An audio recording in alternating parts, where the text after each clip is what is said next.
Hello and welcome to Nutmeg's Investor Update for February. I'm Lisa Rodwell, the new Chief Customer Officer at Nutmeg.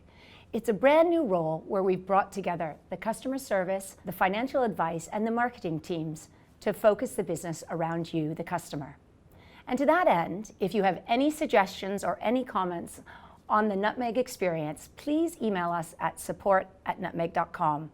I'll personally be reading all of these suggestions and taking them on board as we shape the future of Nutmeg.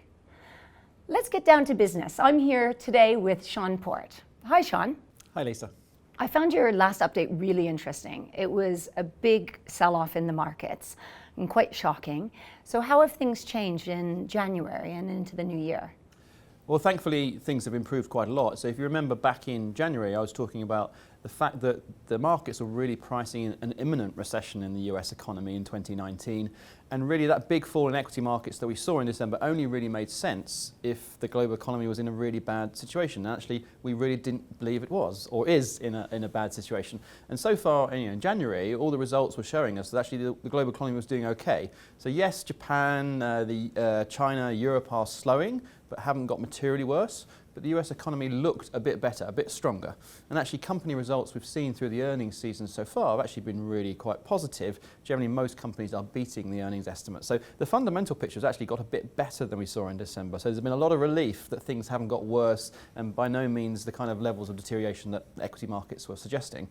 Now, on top of that, at the end of January, the Federal Reserve in the US that sets monetary policy for the US is actually indicating that they're really going to be on hold for some time. They're not going to be raising rates through 2019 as most people expected. Go back a couple of months ago, most economists were looking for 4 interest rate hikes in 2019. Now the Fed is saying very unlikely to raise rates in the short term, and they may actually start to slow down the withdrawal of their bond buying program. That was the big stimulus that supported the economy after the financial crisis. So on all these fundamental factors, things have got a lot better, and not surprisingly, there's been a big relief rally in the markets.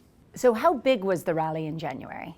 So in December, we saw a 7.2% fall in global equity markets. In January, there was an 8% rise in equity markets, so a really good bounce. And not surprisingly, the areas, the asset classes, the equity markets that experienced the biggest losses were the areas where you saw the biggest gains. So not surprisingly, you saw big gains in things like emerging markets, in US equities, particularly small companies. And in asset classes and equity markets where you saw small losses, like the UK, a good example, you only saw a small rebound. So the UK only rebounded by 4% after a relatively small loss in December. Also, bond markets had a good month. So bonds produced good returns in December. They also produced good returns in January. So generally, the picture was really quite strong for all equity markets and asset classes. Given all of that, how did Nutmeg's managed portfolios do this month? Not surprisingly, we saw some really good returns in January. So our very low risk portfolio, risk level 2, returned just over 1.25%. Our highest risk portfolio, risk level 10, returned almost 5.5%. So really recouping almost all of the losses we saw in December. So some really strong returns because pretty much all asset classes generated good gains in January. Brexit continues to be in the news. How much should we be paying attention to it? Yes, well, obviously the investment team look at this on a daily basis, probably more often than that really. It's a constant conversation, and it's something we think of really acutely when we're making any investment decision. How does Brexit affect this decision, particularly around the pound? And I think what's interesting, there's been a lot of noise this year about Brexit, but actually what's been interesting from the market perspective is the likelihood of a hard Brexit seems to have gone down, and the possibility, albeit very small, of no Brexit at all seems to have gone up. And that's one of the main reasons why the pound has strengthened a bit this year against the euro. So quite an interesting dynamic. The markets aren't reacting to the daily fluctuations of what's going in Westminster. The markets are getting a bit more optimistic that we're getting a softer Brexit. So the investment team are absolutely on this, so your customers don't need to worry about it. At the moment, for us, I think the likelihood of a hard Brexit has been going down and still very, very small. And we think there could be an increasing likelihood of an extension to Article 50. Maybe only a couple of months, but I think it's increasingly likely we won't exit in March. It'd be more likely in May.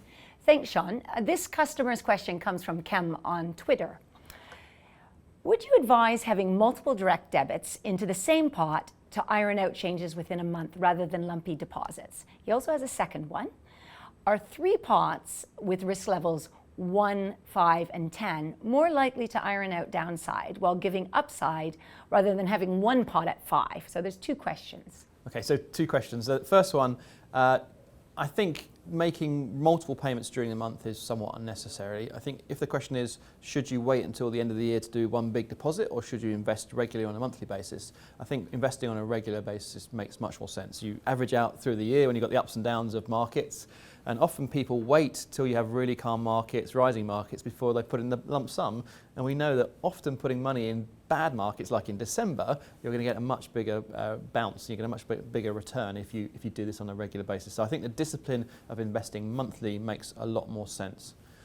When it comes to the second question about multiple pots, the reason we've built the functionality to have multiple pots is so people can attach different levels of risks and different level of time frame to their investing goals. So for example, if you're investing for the long term, for example, a pension, you can take a lot more risk, and it's generally much more of a long-term goal. Whereas if you've got something that's much more definitive, shorter term goal where you need an absolute clear sum, then investing towards that you would take generally lower risk. So that's why we have that functionality for pots.